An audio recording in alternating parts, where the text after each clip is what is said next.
ഇറാന്റെ പരമോന്നത നേതാവ് ആയത്തുള്ള അലി ഖാംനെയുടെ അന്ത്യചടങ്ങുകൾ നടക്കുന്നതിനിടയിൽ ഇറാനിൽ വീണ്ടും സംഘർഷം നടന്നു എന്ന വാർത്തയാണ് ഇപ്പോൾ പുറത്തു വരുന്നത്.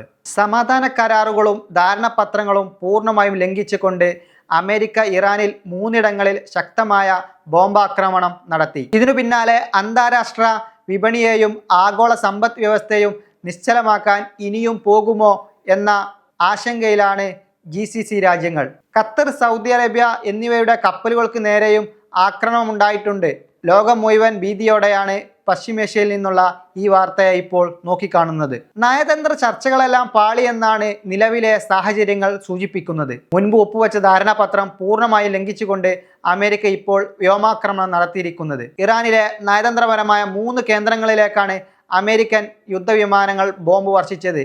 ഇറാൻ സൈന്യത്തിന്റെ താവളങ്ങളും മിസൈൽ സംഭരണ കേന്ദ്രങ്ങളും ലക്ഷ്യമിട്ടാണ് ആക്രമണം നടത്തിയെന്ന് റോയിട്ടോയ്സ് അടക്കമുള്ള മാധ്യമങ്ങൾ റിപ്പോർട്ട് ചെയ്യുന്നത്.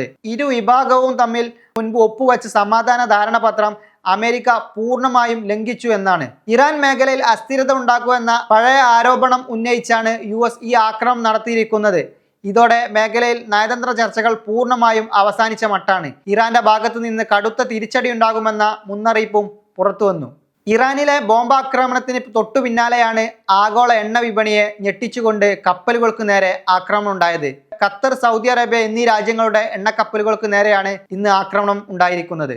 ഇത് ചരക്കു നീക്കത്തെയും ക്രൂഡ് ഓയിൽ വിലയും ദോഷകരമായി ബാധിക്കും എന്നുള്ളതാണ്. ഹോർമൂസിലുള്ള ഗതാഗതം ഇപ്പോൾ ഭാഗികമായി തടസ്സപ്പെട്ടിരിക്കുകയാണ്. ഈ സംഘർഷങ്ങൾക്കിടയിലും ഇറാന്റെ പരമോന്നത നേതാവ് ആയത്തുള്ള അലി ഖാംനെയുടെ അന്ത്യചടങ്ങുകൾ പുരോഗമിക്കുകയാണ്. ഭൗതിക ശരീരം വഹിച്ചുകൊണ്ടുള്ള വിലാപയാത്ര ഇന്ന് ചരിത്ര പ്രസിദ്ധമായ കർബലയിൽ എത്തിച്ചേരും. നാളെ വൈകുന്നേരമാണ് ഔദ്യോഗികമായ സംസ്കാര ചടങ്ങുകൾ നടക്കുക.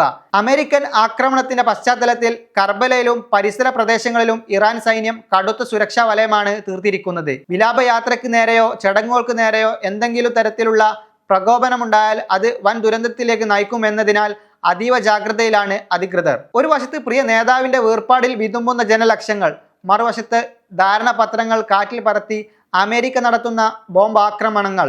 ഇതിനിടയിൽ സമാധാന അന്തരീക്ഷം തകർത്ത് എണ്ണക്കപ്പലുകൾക്ക് നേരെ നടക്കുന്ന ആക്രമണങ്ങൾ കൂടിയായപ്പോൾ പശ്ചിമേഷ്യ വീണ്ടും അസ്ഥിരതയിലാണ് നിലനിൽക്കുന്നത്. ആയത്തുള്ള അലി ഖാംനെയുടെ സംസ്കാര ചടങ്ങുകൾ അവസാനിക്കുന്നതോടെ ഇറാന്റെ ഭാഗത്തു നിന്ന് ഇനി എന്ത് നീക്കമുണ്ടാകുമെന്നതാണ് ലോകം ഉറ്റുനോക്കുന്നത്.